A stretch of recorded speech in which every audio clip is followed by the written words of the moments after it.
Hello, and welcome to Design Review. I'm Robert Haynes, the founder of Engineering Your Life, and this is my podcast. My guest today is Ambra Hubert, and we're going to get into how I know Ambra, but part of it is revealed in her bio. So I'm going to go ahead and share that now. So Ambra Hubert is a lifelong creative who started out as a visual artist and then made a sharp turn into business. I love sharp turns, where she's worked in corporate and startup environments. She's also the co-founder of Empowerus Poetry Press, encouraging and publishing emerging writers. Ambra has lived in 5 countries and speaks 3 languages, which I need to find out which ones those are, which probably explains her obsession with reinvention and seeing things from multiple perspectives. These days, she's also the editor of the Weird Professional Community Zine and the Permission Slips weekly newsletter on LinkedIn, where she interviews community members on the risks they've taken and how it changed them. Ambra, welcome to Design Review. Thank you so much, Robert. That was so fun to listen to you speak, because one of my current challenges as a person is stepping out into the world more, which I encourage other people to do as well. But we all have our journeys with humility and trying to stay small. And so hearing you read my bio is like an exercise in being comfortable with that. So thank you. Thank you for that. And even though I'd read it before, as I'm reading it, I'm realizing, like with every single sentence, why I wanted to have you on this show. And we had a chat before, which really resonated with me.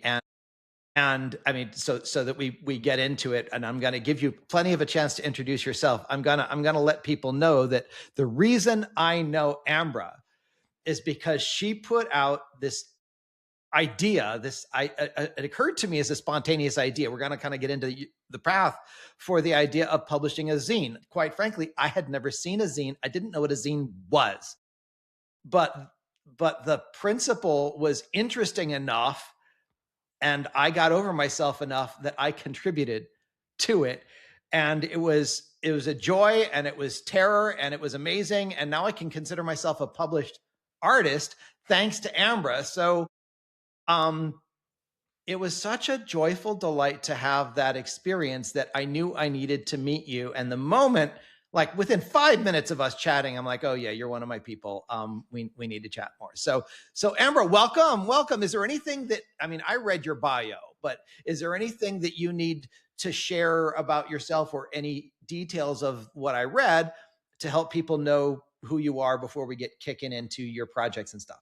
I'm just really pleased to be here. It's the underlying why underneath all of those things that you read is generally a constant sense of seeking connection with other people and encouraging others to not only live their best life, but be their best selves and find themselves in the process. That's been my own journey. And so I realize as I've matured that, we try to encourage other people to do sometimes the things that we can't do so easily ourselves, or that are harder, that we see as a challenge. So that's what I'm doing. And that's definitely here's the zine I was speaking about. This is my last copy. I'm holding on to it. I still have 2. Yeah. I bought 10. And so we can start by talking about this, because it's definitely really related to what I just said. I started my LinkedIn account ages ago, before it was the platform that it is today. And it's still evolving, still highly criticized in some circles, and that's totally earned. Yeah. But it's also become a much more human place to hang out, and much more vibrant and interesting and full of humor and memes and shit posting and valuable stuff. And people are becoming more courageous and less performative. Not everybody. There's still all of what was there before is still there, but in certain corners of the platform, you can find your people, the same way that Robert and I found each other. And one of the things that happened last year, this was a little over a year ago, I guess. What I did was I was challenging myself to be more me. I wanted to be more me. I was hungry for this desire to be more me. And all of my posts on LinkedIn were just crickets. No one, I was getting very little traction on them, and I was being very LinkedIn-ish. And even I could feel this, this sort of sort of like inner disgust with it. But I couldn't get out of the LinkedIn paradigm. Now, were you posting Yeah. professionally? Yes, it was my Oh, it well, was yeah, yeah.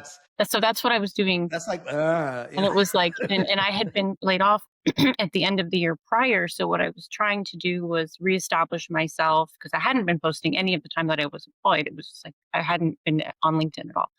So then I had to sort of reestablish credibility and all the things that you're seeking to do, authority, oh figure out if yeah, you're gonna like start your own business and all. now I need connection and community. Let me Yeah, start doing it. yeah.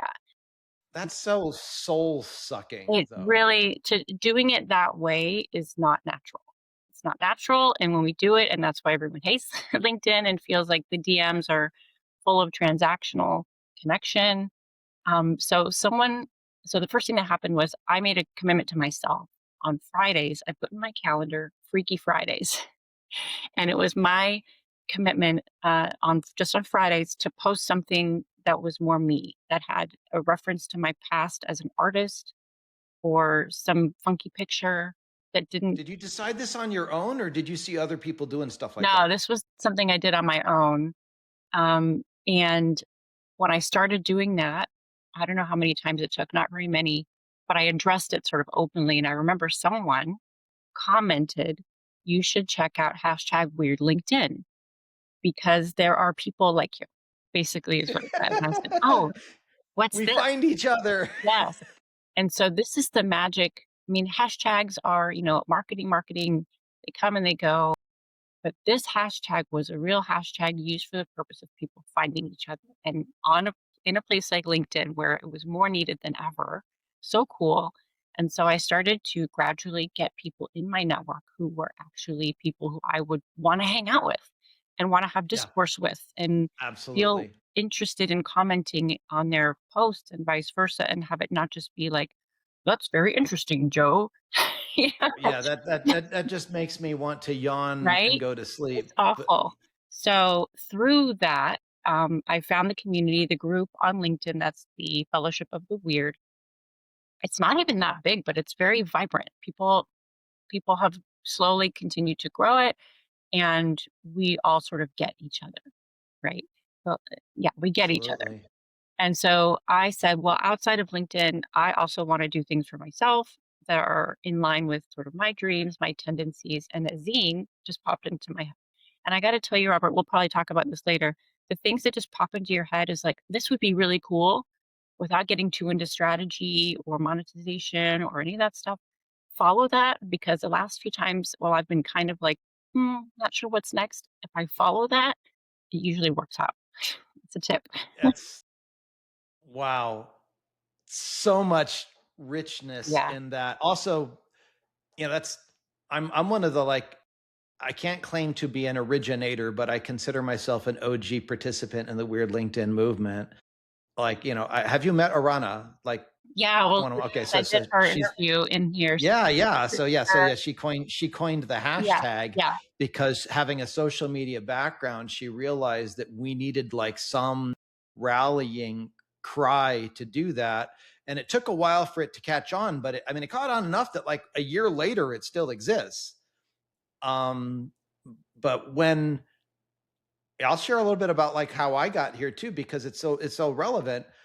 I have had a LinkedIn account since like 2009,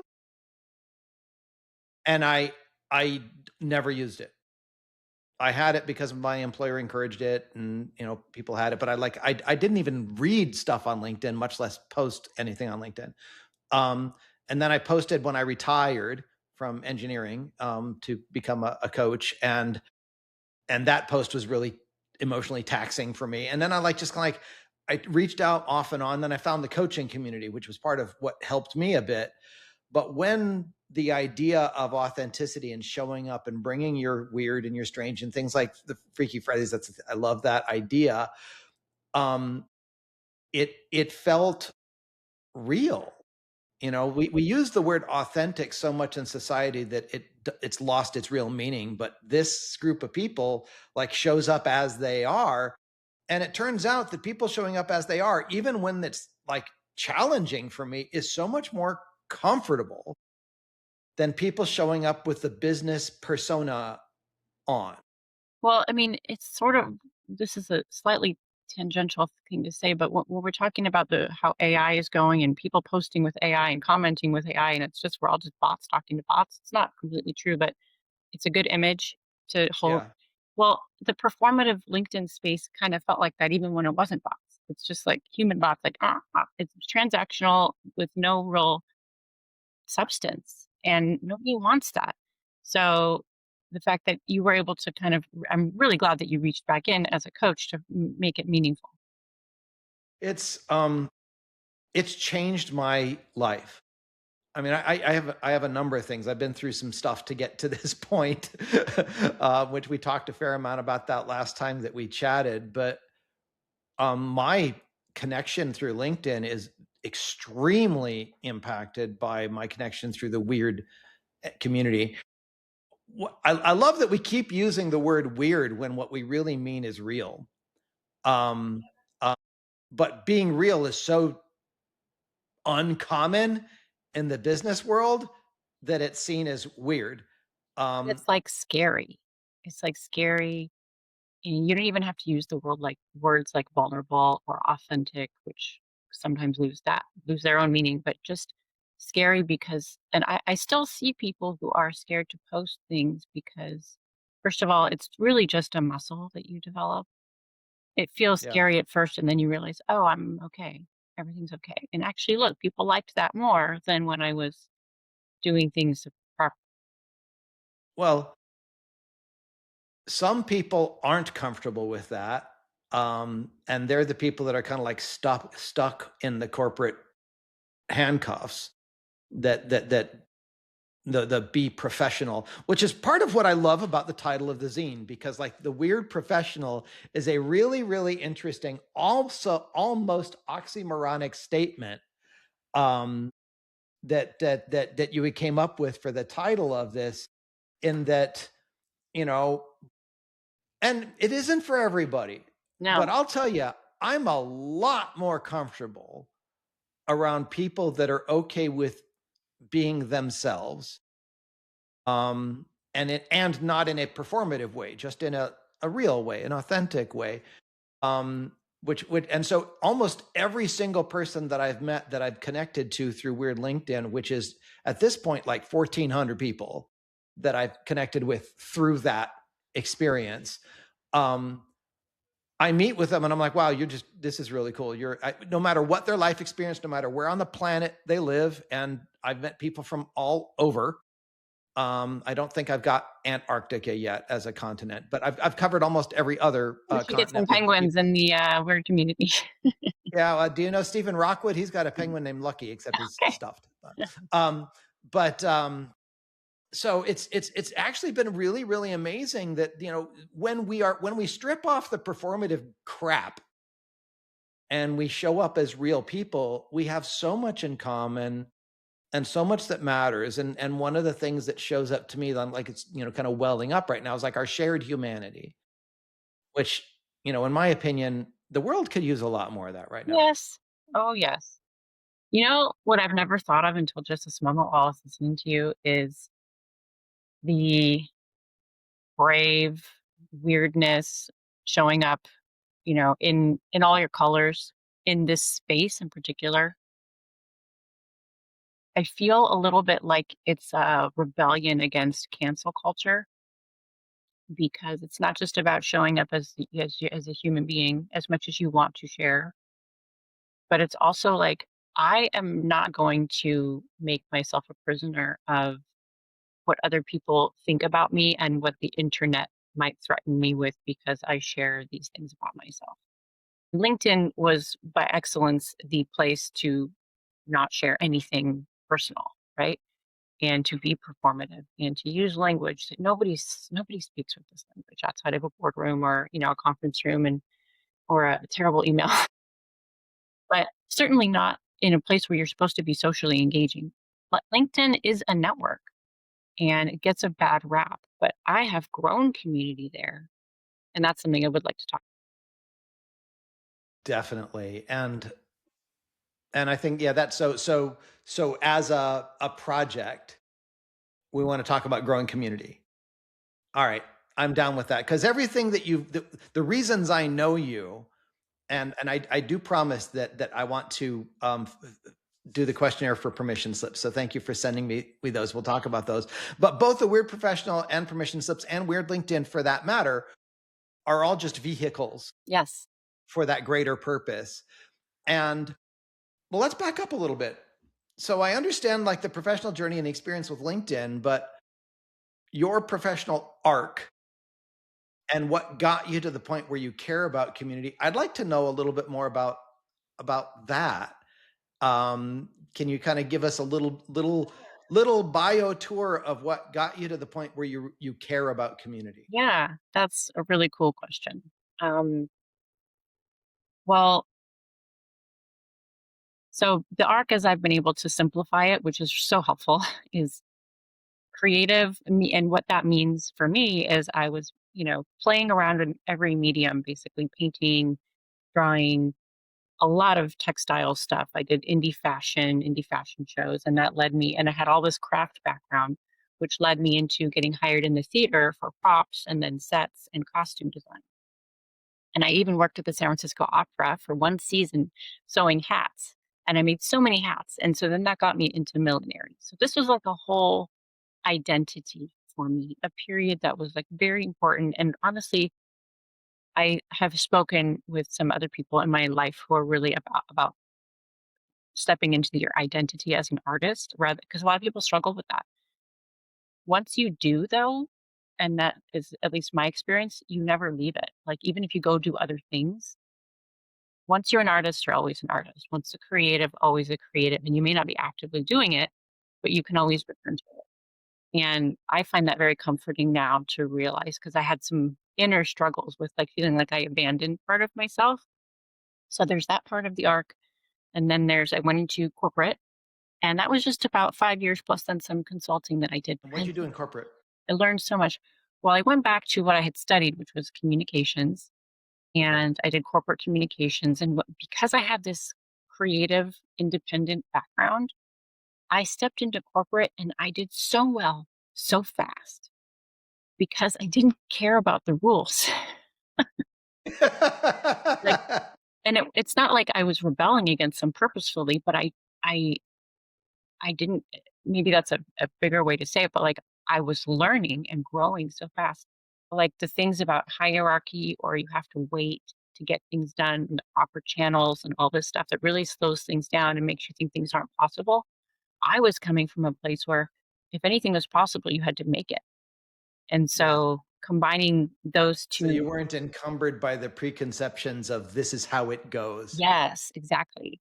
And the part about it that was all the stuff I was learning that was obviously very constrained and very important. Like I was putting together board books for international companies and creating recognition programs for thousands and thousands of employees and stuff like this that I'm still very proud of. But I am proud of it because when I went back and looked at it, I realized I kept who I was in the project, in whether it was creating signage or building newsletters, and it was always about, this goes back to your question about community, it was always about caring for people. It was always about pulling their stories out and helping them feel valued in the context. Like in the context of employees and corporate communication, it wasn't ever about just sending the message. It was about involving people to feel like they were part of something bigger. And we were. We were. If you're creating a product at that scale, it's going out into so many people's lives. And that, to me, my heart was really in that, even though you wouldn't think, right? Well, I mean, you're talking to somebody who kind of like had that experience as well. I just started in engineering, but I also have a lot of background in music and musical performance. And I had like 30 plus years in ballroom dance and stuff like that. And I oh yeah, you're gonna learn stuff about me even in here.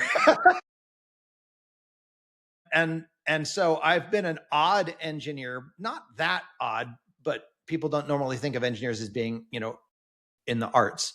Um, but I've always kind of used both halves of the brain. But part of what occurred to me through my career and was like 37 years in engineering was somewhat similar. It's like a sense of community. And I got involved in an initiative called Engineering Innovation Days, um, which really reached into my heart about empowering, supporting the creative, the innovative nature of people. Of, in this case, it was, technical folks, engineers and such. But one of the things that I found is that higher purpose was very achievable. But if all you're doing is like checking the boxes of these are the steps that you follow to develop a product, you can get somewhat creative, but the really, really amazing parts and the team parts and the community parts and the really, this feels great to be a part of it, is hard to like check boxes to get to. Meanwhile, it has occurred to me as like, that's like the natural state of people. Mhm. And the only reason we aren't that way is we armor up, which I guess that's a Brene Brown term, Yes. where we basically like we develop defenses to protect ourselves from the attackers and onslaught and judgment and fear. Well, plus in those environments, like more corporatized environments in particular, I mean, business environments, not just corporatized, like this last startup environment that I was in, life-changing experience. I was heading up community for 4.5 years, helping people change their lives. I had honestly the best seat in the house for the whole company because no matter what other chaos was going on or pivots in the company or what we were building platforms, which was had a whole whole other sort of layer of behind the scenes stuff that the community wasn't privy to that was going on. But being able to tune in every single day and see people changing their lives as a result of being part of that community was amazing. But what I wanted to say was around um, the sort of the magical nature of community and people humaning is that it's hard to quantify. And so, Yeah. in digital communities now, and every social media, et cetera, we have analytics. We have, that's back, behind the scenes, our creator owner accounts will have that. But even just your vanity metrics, your likes and your comments, we try to gauge our human ability to connect through these very basically insignificant things. And I still do it because for example, we'll use LinkedIn as an example. That's where I'm connecting with people. And so it is a gauge of whether your content is reaching people, is if they're engaging with your content, Yeah. right? Yeah. If they're reacting or commenting or Yeah. forwarding or whatever. And, Yeah. and, um, one of the things that's really relevant to this conversation, what you mentioned about community and then LinkedIn is LinkedIn was not working for and then weird LinkedIn happened, but there was something else that happened was I realized I'm a community person, I'm a community professional, but I'm not treating LinkedIn like a community. I was treating it like a platform where I post content, and it's not built for that. And every bit of advice that I saw about how to grow your account was based off of like how to sell for your business. That's the audience it was for. I wasn't Yeah. I that got wasn't kind of for me. tired of Yeah. that. So I turned my expertise in community into a strategy for LinkedIn, and now it's working for me. And what's weird? It's funny that I use that term. Um, is that this would occur as some like, who would have thought kind of Right. idea. Meanwhile, like in retrospect, I'm like, well, Duh. duh. Exactly. Exactly. I mean, this is just how people are wired. One of the things that I think is the reason why this whole movement continues to thrive and not self-destruct, because that's always a possibility for something that has that much energy. It is because this is like the natural way people are being. We're not adding or distorting ourselves to fit into this. We're shedding what doesn't work and just behaving in the communal way that humans naturally would like to behave. Um, so that arc gives you, so where's that arc pointing? Yeah, it's a So for forming community is, I was like, I'm following the Mhm. parabolic trajectory that you're outlining Yeah, here. and that's exactly what it was, I've recently been going through this process of going back into will it mean to be a creative founder now, to be someone who brings all of that together, because for a while, I was having this inner tension around I left my creative self behind, and, now the world is so about, creators, it's an identity now to be a creator, and I feel almost like I left myself behind while the world was doing that. And I realized, no, I just have to reclaim it. Like I have more experience doing that than anything else, right? And it's just time to share it with the world, and to not only share it as in going back, but share it as in integrating. So now what I realized is, like, I was on a business side quest. I was on a corporate side quest. I was on a startup side quest where I had to go learn a bunch of things. I worked at one of the biggest YouTube podcasts in the world. I worked at a CPG corporation in another country. I've lived in different places. So it's almost like I've been on these side quests, picking up knowledge that I needed to now apply to what I'm going to be doing. And that still sort of remains to be seen. But and as a life coach, you would appreciate this part of it, of like going back into, well, what did you always dream of doing before the world told you what you should be doing? Yeah, Right? that's one of the questions on my life's purpose questionnaire, which, given our chat before we started recording, is like I might want to send you a copy of that in case you're interested. But yeah, it's really, really interesting how much sense this makes. And to some extent, it's kind of like we have our dreams as children or as young adults or whatever, and we tend to feel like, oh, I can't pursue that because I need to be practical. And then we end up working for decades, sometimes lifetimes, to do what we think we have to do, but it may not be fulfilling. And maybe we do have to Um, do it, and that's, I think part of it is like realizing that's okay to take different roads sometimes that you just have to take for whatever reason. well, and if you're aware, you mentioned integration, which I love the term. Um, is how do we take the lessons that we've learned from those experiences and use them? But it's also one of the things I realized in my corporate, because I spent 25 years at my last company. 25 And you don't spend 25 years at one company. Like, there was an acquisition involved, but still, it was like 25 years from the last time I wrote a resume. um, uh, it you don't do that by just sitting in a rut and surviving. That doesn't work. One of the things I realized halfway through that process, actually around the time of the acquisition, is that how that environment showed up to me, I had a say in. And how I showed up in that environment, I had a say in. So it didn't become exact. I didn't wait to be told this is your job and this is how you will do it. I mean, you need to pay attention. You can't just blow that off. Um, but I realized how I showed up, what I did, how I contributed, and what I supported. I had a say in. And especially as I got towards the end of that process, I got really, really, as I healed my own wounds and fears of abandonment and fear of responsibility and fear of failure, as I worked on those heavily, I got more outspoken about what I cared about.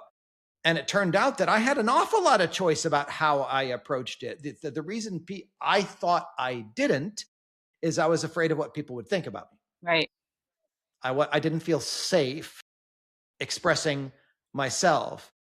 So I had to do a whole lot of work to make myself feel safe, which is a lot of what motivated me to become a life coach. Because like I went through an enormous amount of pain in my life, feeling like I had to be what people wanted me to be, and I was a people pleaser, which is a real easy way to stay small.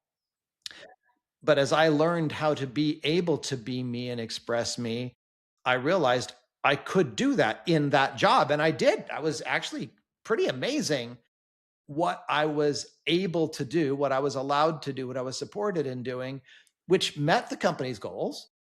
But it also met my own personal ones. And I did that as long as I possibly could until this calling in my ear just got louder and louder and louder. And I realized, oh, wait, I can retire. So I'm going to shift gears in a completely different direction.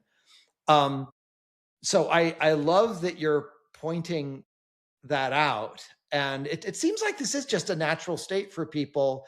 And it's often letting go of what doesn't serve us that lets us Yeah, for sure. go there. I think right now, one of the biggest things that's been to not be afraid to not only ask yourself the questions, because if you've been in coaching for any amount of time, or even in the coaching world in some way, you've heard the same exercises, the same questions, and a lot of times you don't do them. You're like, oh, yeah, I know that. But you don't actually do it and get it Ah, out. I actually was at another coaching, like a 3-day coaching event not that long ago in Austin. And I tried to come in with a beginner mind and not think, oh, I've done this exercise before. Because even if I have, I was a different person when I did it back then than I am now. And I had different needs, different values, a different direction. My circumstances were different. Like everything was different. So yeah, yeah. now to sit down with a beginner mind, with any, like whatever your questionnaire that you brought up is, right? And to do it now with honesty with yourself, so powerful. So powerful. That's that's a great snippet. Because like that's but all right. So I'll ask you the question. So why don't people do that? I think it's uh, kind of the armoring that you brought up earlier. It's a lot, and I find myself doing it sometimes, and I'm like, "Stop it, stop it." You know, you need to turn inward. You need to write it out, right? It's not just like thinking, "Oh, I know." It's a completely different thing. I think it's scary to face the truth, and once we do, then we have to do something about it.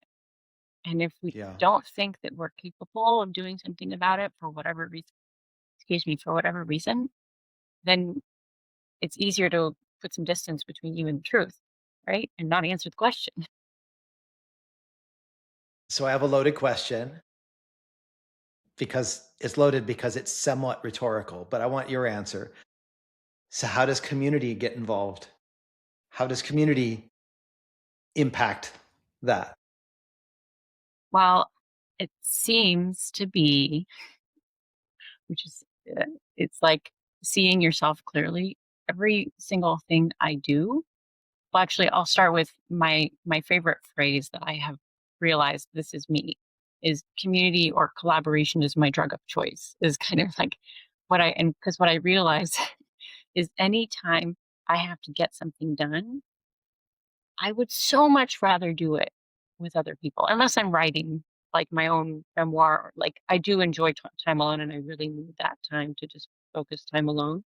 But a project is so much more fun and so much more rich and so much more interesting and has so much more impact on the world when you involve other people. And whether that's 2 people or 10 people, whatever a project can handle, right? Yeah. And then it's the same as this. That's how this came to be. Okay. That's I So was going to bring that up. Thank you for doing that. Keep going. well, that's how this came to be. It's the perfect example. So I was, now seeing, oh, there's weird LinkedIn people, and I'm slowly starting to make these connections. And now my creative impulse is starting to get excited. And I said, what if we did this? And to me, if I was living in my small space, that would have felt really vulnerable because what if they don't want to do this with me? What if, right? And it turns out people were like, "Yeah, let's do it." And it wasn't that hard to get people to participate. Like sometimes people will, with all sorts of things, right? You'll get people who say they're interested but don't really want to follow through, and then all variety. But for this, it did not take a lot of effort, and it got me having interesting, authentic, purposeful conversations in my DMs on LinkedIn or in the comments that were not about selling something to someone. It was about want to make some art and do this cool thing. Let's have fun. And so refreshing in that space, right? So there are about 25 people featured in this little zine. And, it's got interviews, it's got a short story, the funniest little short story. It's got a lot of poetry and illustrations and collages and art features. It's The just hand sketch so on cool. engineering pad. Yes. And the thing about it that I loved is, especially this one, people were very trusting with sending me their work. They didn't know what was going to happen. That's a Yeah. lot of trust, right? I bet, you know, someone was thinking maybe this isn't going to go anywhere, you know, right?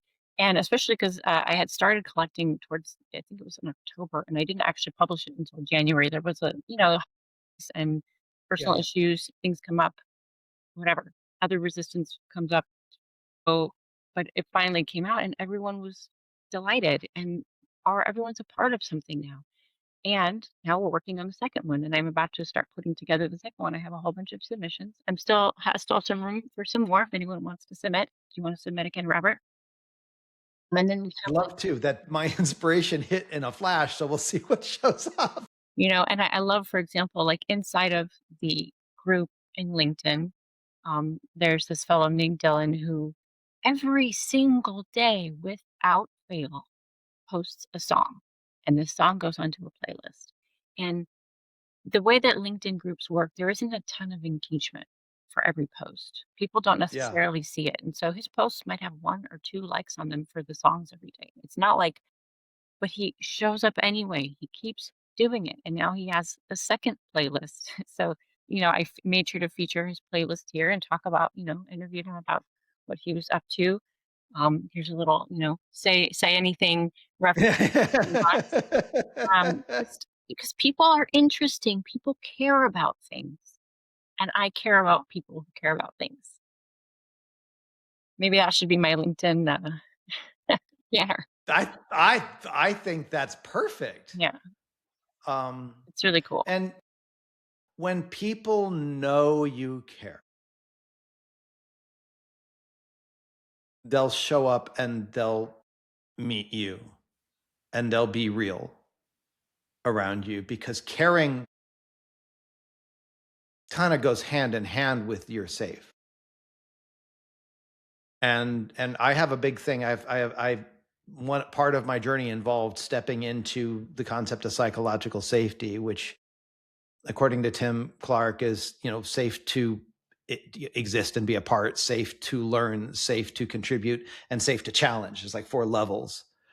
And I went through some training with some really amazing HR people at my workplace that are still friends of mine.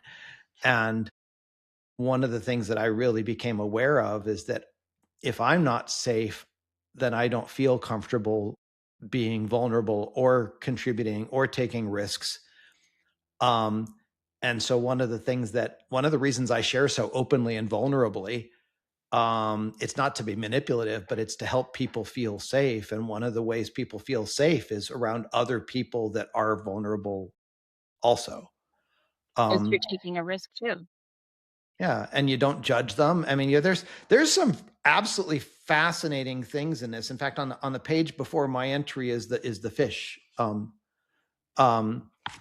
which I love the vast variety of what would otherwise be considered like skill level here that is just like forms of raw authenticity and vulnerability in this publication.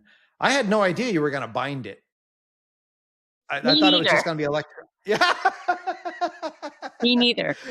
I thought I was Um, gonna go to or either print it out or go to like Staples and do it with Staples, literally. Um, and I realized that Canva had an awesome service, and I was like, "I've never used this service before, but I'm gonna give it a try." And also because once I put this together, I had a really good feeling about it. I was like, "This is really cool." And the presentation matters when you do something like this. And first of all, just to caveat that, like, zine culture, I love. Like, cop what Xerox copies and folding and stapling and all that. I love it. I'm very much an analog lover. So all of that, I love it.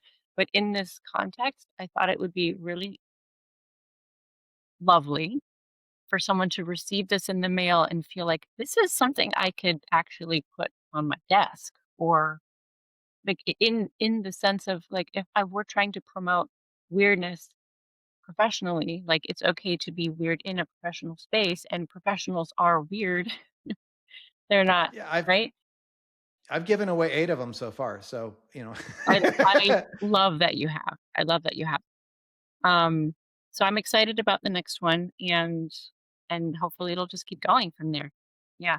And this I what wanna you talk mentioned about about permission slips sharing. while we have time. Yeah. If Are you okay with that? Tell me, Yeah. because I've seen I thought when I was reading them, I thought you'd done an actual interview and transcribed it. I didn't know that it was, written questions because it showed up so real.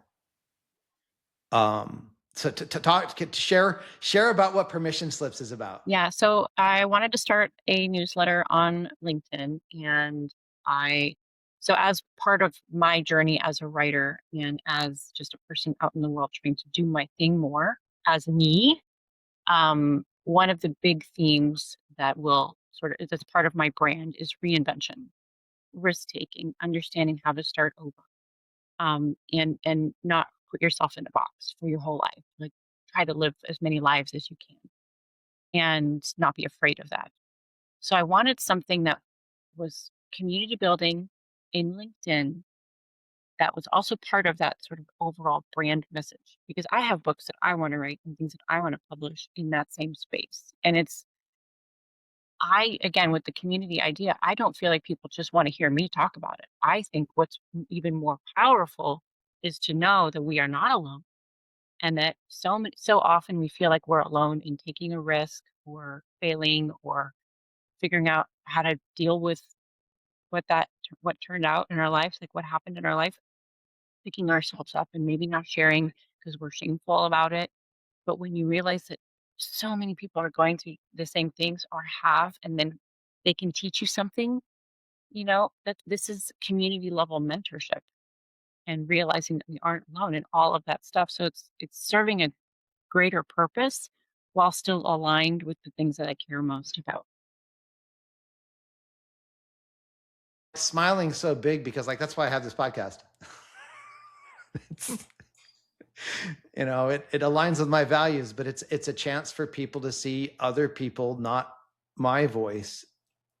'Cause I meet so many incredible people, and the vast majority of them I've met through or as a result of the weird LinkedIn connection, though not all of them. Like, I mean, I had a podcast guest that I met on the island of Kauai. She gave me a ride to the airport, and we started chatting, and she ended up on my podcast. So but meanwhile, I think that, it's really easy, especially with the challenges that we're facing in the world these days, to get kind of down. But meanwhile, there's love and peace and beauty and harmony everywhere.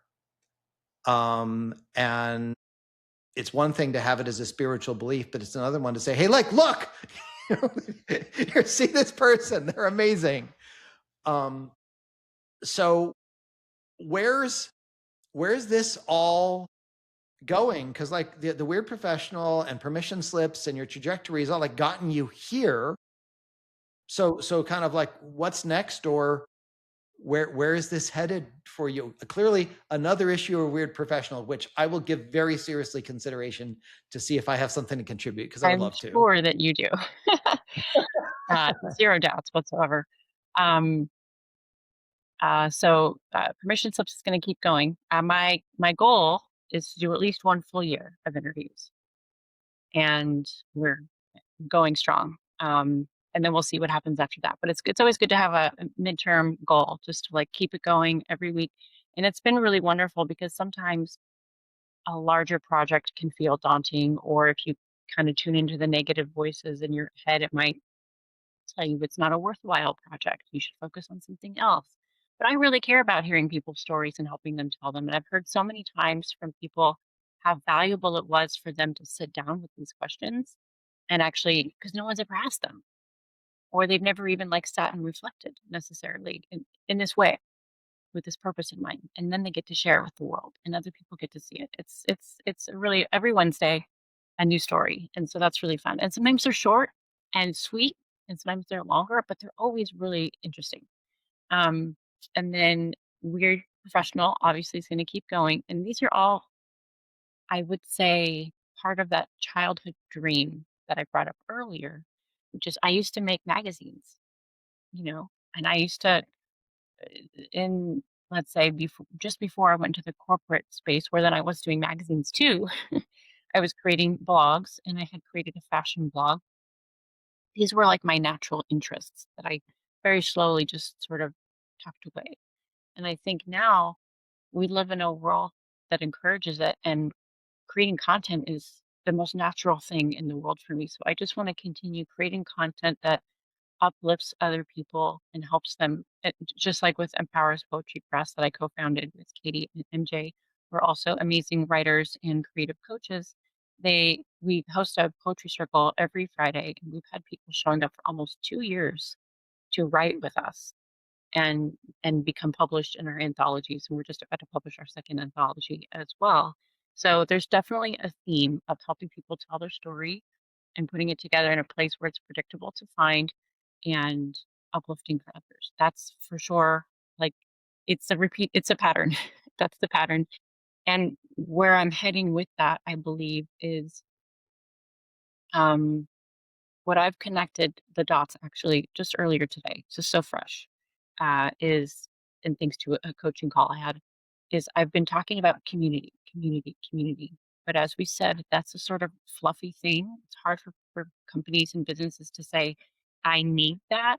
Usually they'll say, I need it, but it's kind of like an afterthought. It's a support role. It's anyone can try and just squeeze it in, figure it out, rather than, and the thing I was sort of missing, but it's literally just the other side of the coin. It's the same exact thing, like the same exact things that I've been doing. I've just been talking about it in a different way, which is brand activations and experience design. So I've talked about that and it feels very sort of vague, but brand activations is a very understandable thing in the marketing space. We understand what that means. There's is a purpose behind it.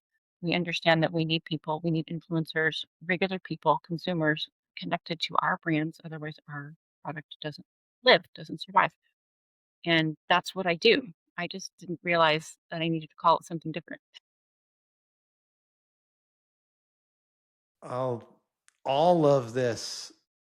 I'm looking at the clock and I'm sad because I know I'm gonna have to like wind this down. But like all of this has been just amazing and heart touching validation of why I wanted to talk to you in the first place and why I wanted to have you on the show in the first place, because like what you're doing is needed, and what you're doing not only will make a difference, it already is.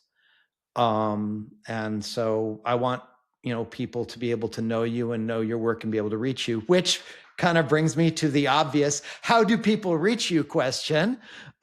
So, so list whatever you can, and we'll also publish the list with the notes for the show. Well, definitely within the theme of how we met, definitely find me on LinkedIn. If you're on LinkedIn, find me on LinkedIn, follow me, Ambra Hubert. Sometimes Ambra Hubert, Ambra Hubert, depends what language we're speaking. But Ambra Hubert, you'll see it. I'm the only one. Find me and connect with me. Let me know you found me through Robert's podcast. I would love to know that. And then I'm also on Instagram, which is a slightly different vibe. I'm really trying to use that as my creative playground and a space for myself as a writer to come out of my of not come out of hiding, but just continue to share in that space. I have started a Substack, which is under the name Mother of Reinvention, and that will continue to grow. It's still kind of in its infancy. Um, and I mean, find us if you're weird, find us in the Fellowship of the Weird on LinkedIn too. Well, wonderful. And you'll send me the list and I'll make sure that we do our best. I don't like that LinkedIn masks URLs in the body of a post. Mhm. But I also understand that there's a protection associated with that and all. But either way, we're gonna like list ways to get a hold of you. I also found that if I put it in the comments, then they don't get masked. I can actually put actual URLs in comments. And so I might start doing that, but I want to make sure that people have a way to reach you. I'll say, do you prefer Ambra or Ambra? This is an ongoing thing. I usually introduce myself as Ambra, but I love it when people say Ambra. And it comes from the fact that, I grew up with my mother saying Ambra, and I grew up with my father saying Ambra. So I have both. They're both equally good and natural and true.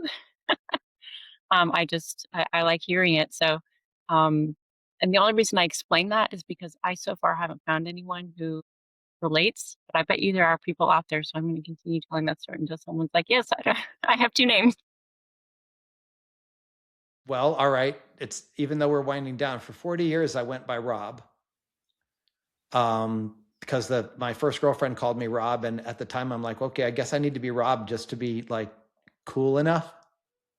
Because up until that point, I wouldn't take anything but Robert. And then I realized 40 years later that I had been like altering myself to fit what I thought people, women in particular, wanted me to be. And so as part of my recovery of self, I went back to Robert, which threw a lot of people. Because I'm published as Rob.